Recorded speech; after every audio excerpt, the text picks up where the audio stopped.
예, 안녕하십니까. 서율학원에서 수학을 담당하고 있는 김지석입니다. 반갑습니다. 네, 다들 정말 고민이 많으실 겁니다.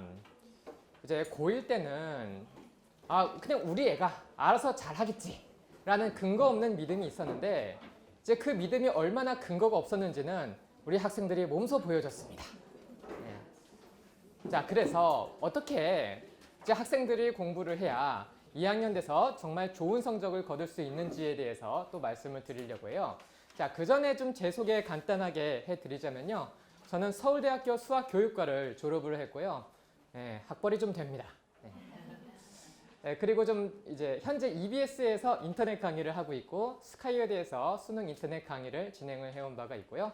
그리고 좀 원장님께서 말씀드렸다시피 좀 특이한 경력이 있다고 한다면 공신에서 강성태 씨와 함께 활동해서 대표 멘토까지 역임을 한 바가 있고 그리고 미국 리하이 하이스쿨에서 교사 인턴까지 지냈습니다. 그래서 수학에 관한 한 최고의 전문가다라고 자부를 할 수가 있습니다. 자, 그러면은 어떤 식으로 좀 공부를 해야 2학년 돼서 정말 최고의 성적을 거둘 수 있을지에 대해서 좀 말씀을 드리려고 해요. 저 같은 경우에는 이제 수학 1, 2 심화 최상위반 주 1회짜리를 이제 진행을 하게 될 건데요. 일단 학생들이 공부할 때 가장 꼭 필요한 이 세 가지 전략에 대해서 좀 말씀을 드리려고 합니다. 자, 첫 번째는 어떤 식으로 공부를 해야 최고 난도 심화 문제를 맞힐 수 있겠는가. 자, 그리고 두 번째는 어떻게 공부를 해야 서술형을 완벽하게 잘 쓸 수 있겠는가. 그리고 세 번째는 어떤 식으로 관리가 이루어져야 되는가. 네, 이 세 가지에 대해서 좀 말씀을 드릴 거예요. 자, 먼저 첫 번째, 어떻게 공부를 해야 최고 난도 심화 문제를 해결할 수 있느냐. 자, 이런 애들 정말 많아요. 중학교 때까지는 그렇진 않았는데 자, 고등학교 올라가고 나니까 정말 열심히 공부하는데 맨날 3등급이야. 그죠? 정말 피 터나오겠는데 3등급이야. 그래서 제가 예전에 가르친 학생 중에서 보인고의 장아무개라는 학생이 있었는데요. 그 학생 같은 경우에도 정말 열심히 공부하던 애였어요. 그 학생이 1학년 끝나고 딱 이제 2학년 돼가는 대략 이 시기에 어떤 겨울방학 때 저한테 왔었는데 그 학생 같은 경우 본인이 정말 열심히 했대요. 그래서 얼마나 너 열심히 했니? 해서 문제집 한 10건, 11건 막 이렇게 풀었대요. 그러니까 정말 미친 듯이 열심히 한 거예요. 근데 얘 성적이 3등급 막 이래요. 3등급, 4등급 이래. 그래서 본인이 하는 말은 저는 머리가 안 좋은가 봐요. 또는 이미 잘하는 애들은 한참 앞서 나가고 있기 때문에 내가 지금부터 아무리 열심히 해봤자 걔네들도 열심히 할 것이고 그래서 나는 안 되나 봐요. 그래서 열심히 하는데 얘가 정말 매가리가 없는 거예요. 자, 제가 생각하기에 가장 최악의 수학 공부는 무엇이냐면은 그냥 개념 익히고 문제풀이 익히고 그걸로 끝내는 겁니다. 물론 당연히 개념도 익히고 문제풀이도 익혀야죠. 근데 그와 함께 반드시 해야 하는 것이 있어요. 그게 뭐죠? 근본적인 수학적 사고 능력이 함께 향상이 되어야 돼요. 그게 뭔데? 아시지 않습니까? 똑같은 책으로 두 학생이 똑같은 시간 공부했는데 어떤 애는 잘하고 어떤 애는 못해요. 그런 거 보면 어머니가 혹시 내 탓인가? 이런 생각하시죠? 아니, 어머니 탓 아니에요. 방식이 좀 잘못된 거죠. 그게 바로 그냥 공부했지 근본적인 수학적 사고 능력을 함께 향상시키지 않았다는 거예요. 그럼 그거 대체 어떻게 한다는 얘기냐? 예를 들어 볼게요. 자, 제 자료집 5페이지를 보시면요.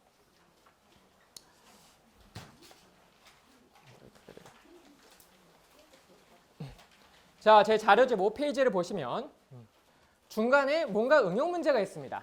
뭔지 모르시겠죠? 네, 모르셔도 돼요. 그냥 응용 문제인가 보다. 그냥 까막눈이셔도 상관없습니다. 자, 그러면 보통 이걸 어떤 식으로 공부를 하느냐? 대부분의 수업에서 이 문제는 이런 식으로 막 어떻게 계산하면 풀려. 그렇구나. 막 풀이 과정도 막 길어요. 어려워요. 네, 단서도 막 많아요. 복잡해요. 그리고 끝낸다는 거죠. 그럼 학생들은 와, 선생님 잘 푸네. 난 이거 도저히 못 풀겠는데 선생님은 이거 막 풀었어. 이렇게 하면 답 나오는구나. 그리고 끝내요. 근데 학생이 이 풀이를 그대로 익힌다고 해서 이 똑같은 문제가 시험에 나오는 건 아니잖아요. 그죠? 학생이 지 스스로 뭔가 생각하는 힘이 있어야 된다는 거죠. 자, 그래서 반드시 어떤 작업이 함께 이루어져야 하냐면 이 문제풀이를 생각해내는 방법까지 함께 공부해야 되는 거예요. 그러니까 문제풀이의 방법만이 아니라 문제풀이 방법을 생각해내는 방법까지 함께 공부를 해야 됩니다. 그래서 문제에서 구해야 하는 것이 F13분의 2야. 근데 제시되어 있는 단서가 이렇게 되어 있어. 아, 그래서 이건 이렇게 변형을 해야 돼. 그래서 변형을 하고 나니까 또 이런 식이 나왔어. 아, 그런데 이것과 유사한 형태의 단서가 또 막 밑에 있어. 아, 그러면은 이거를 써서 또 다른 형태로 고쳐야 돼. 자, 이렇게 돼야 한다는 거죠. 그래서 저 같은 경우에는 응용 문제를 풀이를 할 때 그냥 문제 풀이 계산만 절대로 하지 않고요. 반드시 그 문제 풀이 방법을 생각해내는 방법까지 함께 공부합니다. 그래서 그 옆에 띄워놨던 이 녀석은 제가 실제 수업에서 했었던 판서를 그대로 옮겨 적은 거예요. 제가 수업 시간 때 한글을 정말 많이 써요. 그리고 학생들한테 강조를 하죠. 니들이 정말로 공부해야 되는 것은 이 녀석이 아니다. 니들이 정말로 공부해야 되는 건 이 녀석이다. 자, 그리고 이거를 하면요. 학생들이 좀 뭐가 좋아지느냐. 네. 일단 뭐 올해에도 정말 제 많은 제자들이 명문대에 진학을 했는데요. 뭐 제일 잘 간 학생 같은 경우에는 올해 이제 문과에서 수능 전체를 다 합쳐서 전 과목 다 합쳐서 한 문제를 틀렸어요. 네, 그래서 서울대 경영대를 갔고요. 안타깝죠. 하나만 더 맞았으면 제가 만점자 선생님이 될 뻔했는데 아휴 원통해라. 자, 그리고 이과에서 제일 잘 본 학생 같은 경우 수능 전 과목 다 합쳐서 3문제를 틀려서 연세대 의대를 갔습니다. 자, 그런 학생들이 저한테 공통적으로 하는 얘기가 뭐냐면 아, 선생님 수업에서 무엇이 가장 좋았느냐. 선생님 수업 듣고 나니까 처음 보는 문제다 하더라도 제시되어 있는 단서하고 구해야 되는 답을 보면, 요구하는 답을 보면 그걸 어떻게 엮어야 될지 알겠더라는 거예요. 그냥 맨날 풀이 방법을 외워서 그냥 푸는 게 아니라 처음 보는 문제에도 본인이 생각해서 풀 수 있게 됐더라라는 거예요. 그 실력을 길러야 되는 겁니다. 생각해 보세요. 지금 뭐 중학교 때랑 많이 다르다는 건 느끼셨을 거예요. 중학교 때는 막 만점자 많잖아요. 90점 넘는 애들 막 되게 많잖아요. 근데 막 고등학교 올라가니까 별로 없죠. 그죠? 뭐 때로 시험이 되게 어렵게 나오면은 어떤 시험 같은 경우에는 만점자가 아예 없는 경우도 있어요. 그죠? 그리고 막 90점 넘은 학생이 막 전교에서 몇 명 안 되는 그런 케이스들도 있죠. 그죠? 네. 자, 그러면 가령 어떤 문제는 전교에서 1명 아니면 2명밖에 못 맞추는 그런 괴물 같은 문제도 있어요. 그러면 그런 문제들을 시험에서 맞닥뜨리고 났을 때 대부분의 학생들이 어떤 식으로 착각을 하냐면은 좋아, 이런 괴물 같은 문제를 맞추기 위해서는 나는 다음 시험까지 진짜 더 많은 문제집을 풀어야지. 온갖 문제를 다 풀어야지. 그런 다음에 내가 푼 문제가 시험날 당첨이 돼가지고 그걸 맞춰야지. 자, 그런데 그런 문제를 해결한 전교에서 1명 또는 2명의 애가 그걸 당첨이 돼서 맞췄을까요? 아니에요. 걔는 그걸 시험 시간에 그 자리에서 생각해내서 푼 거예요. 지 머리로. 그 실력을 길러야 된다고죠. 그죠? 그 실력은. 그 실력이 함께 키워지지 않으면은 애가 아무리 공부해도 더 이상 넘지 못한 어떤 한계선이 생긴다는 거죠. 그죠? 그리고 수학은 당연히 이렇게 공부해야 되는 거 아닙니까? 맨날 그냥 뭐 문제 있고 안 풀려 그냥 풀이 익히고 그걸로 끝내는 게 아니라 당연히 풀이는 익혀야 되는데 그걸로 끝내는 게 아니라 근본적으로 본인이 수학적인 사고 능력이 향상이 돼야죠. 제시되어 있는 단서하고 요구하는 답을 연결시킬 수 있는 그런 논리적인 힘이 함께 생겨야죠. 그렇죠? 자, 근데 안타깝게도 대부분의 수업에서는 그냥 풀이를 알려주고 끝인 거죠. 하지만 우리 김지석 선생님의 수업은 어떻다? 그런 걸 알려준다. 네, 그런 얘기고요. 자, 그리고 두 번째 얘기는요. 네, 서술형 훈련을 어떻게 하냐에 대한 것입니다. 자, 자료집 맨 마지막 페이지를 좀 봐주실게요.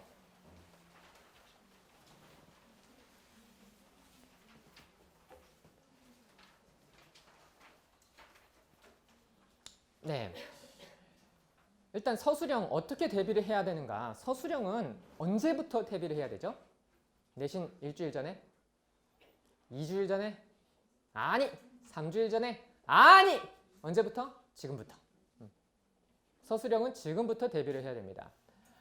한번 생각해 보세요. 단 한 번이라도 우리 아들내미가 시험 보고 나서 엄마 내가 요번에 서술형 정말 속 시원히 잘 쓰고 나왔어.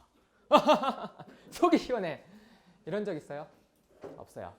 맨날 뭐라고 얘기하냐면 엄마 내가 답은 맞췄는데 점수가 깎였어. 불이과정에서 깎였어. 이런 말을 합니다. 그날 컨디션이 안 좋았어. 우리 아들내미는 언제나 컨디션이 안 좋죠. 자, 근데 학생들의 대부분의 훈련받지 않은 학생들은 본인이 그냥 문제풀이 과정 흔적을 남기는 거하고 제대로 서술을 하는 거하고 차이점을 몰라요. 그냥 서술을 하면 몰라. 그냥 일단 떠오르는 거 아무거나 막 최대한 쓰는 거야. 그리고 그냥 점수가 안 깎이기를 그냥 간절히 바라는 것 뿐이죠. 자, 서술은 서술대로 따로 확실히 학생들이 익혀야 됩니다. 무작정 다 쓰는 게 서술형이 아니에요. 생략해도 돼요. 생략해도 상관없어요. 근데 뭘 생략하고 뭘 써야 될지를 알아야 되는 거죠. 네. 자, 그러면 이게 내신 일주일 전, 2주일 전에 뭐 바짝 한다고 되는 게 아니에요. 또 그때 가서는 바쁩니다. 그죠? 자, 지금부터 하고 있어야 돼요. 그럼 지금부터 어떻게 하느냐? 자, 제가 그 중간에 예시를 하나 갖다 놨는데요. 자, 이건 제가 일부러 한글이 가장 많은 걸 갖다 놨으니까 너무 부담 갖지 마시고 그냥 한번 글자나 읽어보시죠. 자, 그래서 다음 그 함수 fx가 x = a에서 미분 가능하다는 것에 정의를 쓰고 조건을 쓰고 조건을 유도하시오. 이렇게 되어 있죠. 자, 이거는 교과서에서 가장 기본적인 내용이에요. 모든 교과서에 다 있고 거의 뭐 미분단은 제일 앞쪽에 있는 거예요. 근데 학생들이 이걸 써보라고 하면 쓸 수 있을까요? 못 써요. 막 미분 막 온갖 계산 막 응용 문제를 막 풀어도 정의를 쓰고 조건을 쓰고 조건 유도하라면은 대부분 못 해요. 하면 정말 실력이 좋은 학생이죠. 네, 제대로 공부하고 있는 학생이죠. 자, 그래서 저 같은 경우에는 개정된 교과서에 모든 개념과 공식의 유도 과정을 단 하나도 빠짐없이 이렇게 서술형 질문 형태로 전부 다 바꿔놨어요. 그런 자료가 다 갖춰져 있습니다. 그리고 그에 대한 모범 답안도 전부 다 갖춰져 있어요. 자, 그래서 학생들이 예를 들어 막 이렇게 우리가 이걸 어떤 식으로 공부를 하느냐. 일단은 제가 그 문제풀이 수업을 좀 진행을 하지만 응용 수업을 진행하는 것이지만 그래도 개념 요약 정리는 한 번은 하거든요. 자, 근데 개념 요약 정리할 때 그냥 하는 것이 아니라 이런 서술형 질문 가지고 해요. 그래서 일단 서술형 질문부터 띄워놓는 거예요. 그럼 애들이 나 이거 저 공식은 아는데 어떻게 유도하는지 모르겠어. 이런 걸 자각을 하게 되는 거죠. 그죠? 그런 부분들이 학생들이 개념이 빵꾸난 부분이에요. 그래서 그냥 개념 설명 들으면 학생들이 맞아 나 알아 이러고 넘어가요. 알긴 뭘 알아. 지금 유도할 수도 없는데. 물론 아는 것도 부분이 있겠지만 빵꾸난 부분도 부분 무지하게 많다는 거예요. 그럼 무엇이 빵꾸났고 무엇이 메꿔져 있는지를 알고 있어야 되는데 자, 그것을 이렇게 서술형 질문들을 보면은 쫙 점검이 됩니다. 그래서 본인이 개념 빵꾸난 부분을 가장 빠른 속도로 찾을 수 있어요. 자, 그래서 제가 개념 정리를 이런 서술형 질문에 대한 어떤 뭐 풀이를 하면서 모범 답안을 풀이를 하면서 개념 정리를 하게 됩니다. 그런 다음에 바로 그 다음 시간에 그 질문들을 백지에다가 시험을 봐요. 네. 그래서 전 시간에 다 모범 답안 알려줬으니까 쓸 수 있어야 되는 겁니다. 그럼 애들이 써요, 못 써요? 못 써요. 그럼 어떻게 해요? 재시험 봐요. 그럼 애들이 써요, 못 써요? 그래도 못 써요. 그럼 어떻게 해요? 또 재시험을 봐요. 그럼 애들이 써요, 못 써요? 그래도 못 쓰는 놈들이 있어요. 독한 애들이 좀 있어요. 나 이런 거 안 해봤어. 난 이런 거 내 성격이 안 맞아. 망이라는 애들. 그럼 어떻게 해요? 또 재시험을 봐요. 그럼 이제 몇몇 애들은 정말 질리죠. 그래서 좀 걱정이 되실 거예요. 우리 애가 그렇게 인내력이 강하진 않는데 애가 너무 질려버리지 않을까요? 자, 그럼 가장 안 질리게 공부하는 방법이 무엇인지 알려드릴까요? 공부를 안 하면 돼요. 그럼 질릴 게 없어요. 그런데 애초에 공부라는 건 질리면서 해야 됩니다. 어떻게 하면 안 질릴까? 그거 궁리를 하는 게 아니라 어떻게 하면 내가 더 질려볼 것인가? 그 궁리를 하면서 공부를 해야 된다는 거죠. 그러면 실력이 팍팍 늘어요. 네. 자, 그래서 저 같은 경우에는 모든 개념과 공식의 유도 과정을 이렇게 서술형 질문 형태로 통과할 때까지 계속 재시험을 봅니다. 그래서 제가 이거 하나는 약속드릴게요. 저와 함께 공부하는 학생이면은 본인의 중간고사, 기말고사, 시험 범위에 모든 개념과 공식의 유도 과정을 본인 손으로 다 직접 유도할 수 있게 됩니다. 그건 제가 될 때까지 계속 시켜요. 네. 처음에 애들이 적응을 못하고 막 안 외워요. 처음엔 안 외우더라고. 몇몇 애들은 외우는데 안 외워. 계속 제 시험 봐. 처음에는 좀 버티다가 이게 끝이 안 나는 거구나를 결국 깨달아요. 그리고 이제 시험을 보는 거죠. 네. 자, 그러면 김지수 선생님이 이걸 진짜로 끝까지 이렇게 제 시험을 확실하게 해주냐? 네.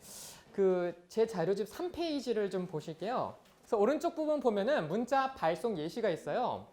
자, 그래서 어떤 식으로 문자가 가느냐? 자, 위쪽 보시면은 개념 서술형 테스트 1번 재시험, 개념 서술형 테스트 2번 재시험, 개념 서술형 테스트 3번. 이거 어떻게 되는 거예요? 애가 세 번째 시험 볼 때까지 시험 1, 2번을 통과를 못했었던 거예요. 그래서 재시험을 본 거죠.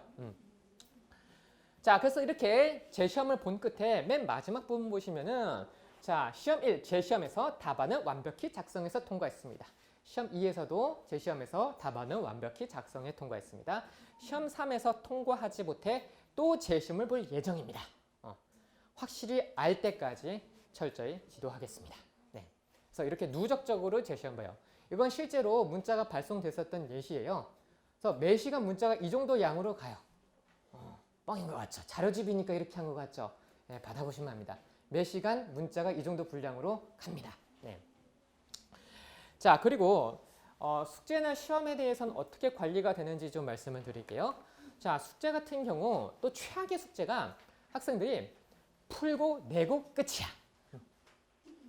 심지어는 어느 정도냐면 본인이 풀다가 안 풀리는 거 있을 거 아니에요. 채점도 안 해보고 틀린 거 해설도 안 읽어봐. 애들이 왜 그럴까요? 본인이 틀린 문제 어떻게 풀어야 하는지 확인해야 되는 걸 몰라서? 아니면은 틀렸던 문제 지손으로 다시 풀어봐야 된다는 거, 복습해야 된다는 거 몰라서? 애들도 다 알아요. 근데 왜 안 하죠? 왜 안 해요?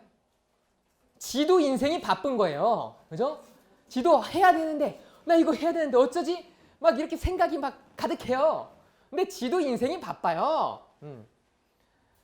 이 학원도 가야 되고 저 학원도 가야 되고 놀기도 해야죠. 유튜브도 봐야죠. 그죠? 얼마나 바빠요. 네. 자, 그래서 선생님이 따로 관리해주지 않으면은 학생들 제대로 숙제 잘 안 해요. 이제 좀 놀다가 시계 보니까 2시간 뒤면 학원 가야 돼. 근데 숙제 안 했어. 그럼 딱 숙제 펼쳐놓고 그냥 지 눈에 보기 제일 쉬운 거, 그죠? 제일 빨리 풀 수 있는 것만 골라다 푼 다음에 내고 끝이에요. 채점도 안 해. 근데 이렇게 하면 이건 실력을 발휘한 거잖아요. 실력이 안 쌓여요. 그러니까 그게 공부가 아니에요. 그러니까 실력을 발휘되는 시점이 있고 실력을 쌓는 시점이 있는데 처음 풀어보는 거는 실력을 발휘한 거지 실력을 쌓는 게 아니에요. 그렇게 1000년을 숙제를 해도 실력은 10원어치도 안 올라요. 그럼 어떻게 해야 되느냐? 네. 일단은 풀어야 되고요. 저 같은 경우 1차 채점까지 해야 돼요. 만약에 채점을 안 한다. 그러면 숙제 달성도 0%, 문자 발송됩니다. 이것이 끝이 아니라 해설 보고 안 풀렸던 거 지가 공부해야 돼요. 그리고 이게 끝이 아니라 본인이 반드시 다시 풀어야 돼요. 지손으로 다시 풀어야 돼요. 그리고 2차 채점까지 해야 돼요. 그런데 해설지 보고 이해가 안 된다? 그러면 질문해야죠. 자, 아무튼 여기까지 해야 숙제를 완벽하게 다 한 것으로 인정이 돼요. 이렇게까지 해야 숙제 달성도 100%가 나갑니다. 그럼 틀린 거, 해설 틀린 거 뭔지 확인하면 됐지. 왜 다시 또 틀린 걸 본인 손으로 또 풀어봐야 되느냐. 이게요, 입력 수준의 공부가 있고요, 출력 수준의 공부가 있어요. 자, 생각해 보세요. 이게 수업을 한번 듣는다든지 아니면 해설지를 보고 아 그렇구나 깨달는 것은 지식을 입력한 거예요. 근데 시험에서 뭘 물어봐요? 지식을 출력할 수 있느냐 없느냐를 물어봐요. 이게 뭐가 그렇게 다른데? 자, 다르죠. 생각해 보세요. 우리가 본인이 그 신발 벗고 그 들어가서 밥 먹는 식당 있잖아요. 그래서 밥 먹고 나서 자기 신발장에서 잘 찾아서 신을 수 있어요. 내 생김새를 잘 입력 가능하다는 거죠. 신발 생김새를. 그런데 백지 도화지에다가 내 신발 그림 그리라면 그릴 수 있겠어요? 내가 가장 자주 신는 운동화를 떠올려 보세요. 신발끈 넣는 구멍이 5개예요, 6개예요? 모르죠. 맨날 쳐다보는 내 운동화인데 당장 신발끈 넣는 구멍이 5개인지 6개인지 몰라요. 애들이 시험을 그렇게 봐요. 나 이거 알았는데? 근데 막상 풀려니까 안 풀려. 그런 거죠. 그죠? 그게 입력 수준의 지식하고 출력 수준의 지식의 차이예요. 그래서 본인이 해설지 보고 아 그렇구나 했으면은 반드시 본인 손으로 다시 풀어보는 과정이 있어야 되는 거예요. 그거 없으면은 애들 실력이 안 늘어요. 1000년을 공부해도 3등급밖에 안 나와요. 그 이상을 넘어가려면 그 최고 난도 문제를 풀려면은 확실히 본인 손으로 다시 풀어보는 과정이 있어야 되는 겁니다. 네. 그리고 이제 시험은 어떻게 하느냐? 시험 관리도 저 같은 경우 이제 그 심한 수업을 하니까 매 시간 일단 시험부터 보는데요. 자, 한번 이제 시험 봤으면 그걸로 끝이 아니라 수업 시간에서 많이 틀린 문제들을 좀 해결을 해주고요. 그 학생이 2번 본 거죠. 그리고 그날 시험지를 숙제를 한 번 더 줘요. 그러니까 숙제가 2개인 거예요. 그래서 시험지를 새 걸 하나 더 줘서 본인이 틀린 문제 다시 풀어오기가 숙제예요. 네. 그 다음 째 그걸로 끝이 아니라 2주나 3주에 한 번씩 저희 조교님이 열심히 오답노트를 만들어서 학생들 틀린 거 개인별로 다 보관해 놓고 있다가 개인별 오답노트를 나눠줍니다. 자, 그리고 그것으로 끝이 아니라 내신 직전에 본인 오답노트를 한 번 더 줘요. 그렇게 해서 5번 보게 합니다. 이쯤 보면요, 애들이 약점이 없어져요. 약점이 없어지면 틀리는 게 없어지고 틀리는 게 없으면 100점이에요. 네. 자, 이렇게 해서 정말 최상위권이 될 수 있도록 제가 애들을 훈련시키겠습니다. 네. 자, 그럼 이제 좀 마무리를 할게요. 다들 대박을 원하실 거예요. 근데 이 대박이라는 것은 시험 당일에 터지는 것이 아닙니다. 대박은 학생들이 지금부터 매일매일 터트려 나가야 되는 거예요. 아, 나 오늘 정말 대박스럽게 살았어. 나 오늘 15시간 공부했어. 아, 나 너무 끝내줘. 자, 그렇게 하루하루를 대박스럽게 보낼 때 시험날에도 대박이 터지는 겁니다. 그리고 저는 약속드립니다. 학생들의 하루하루가 대박스러운 하루하루가 될 수 있도록 한 수업 한 수업 제가 정성 들여서 준비하고 자, 꼼꼼하게 관리하도록 하겠습니다. 자, 그럼 제 수업 이것으로 마치겠습니다. 감사합니다.